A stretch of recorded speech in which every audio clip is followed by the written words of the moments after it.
യുഎസിൽ വധശിക്ഷയ്ക്ക് വിധിക്കപ്പെട്ട 40 തടവുകാരിൽ 37 പേരുടെയും ശിക്ഷ ജീവപര്യന്തമായി ഇളവ് ചെയ്ത് പ്രസിഡന്റ് ജോ ബൈഡൻ.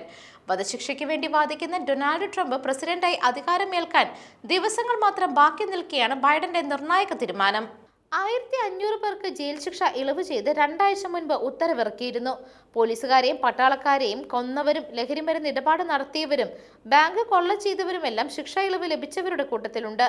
ട്രംപിന്റെ ഭരണകാലത്ത് 13 ഫെഡറൽ തടവുകാരുടെ വധശിക്ഷ നടപ്പാക്കിയിരുന്നു.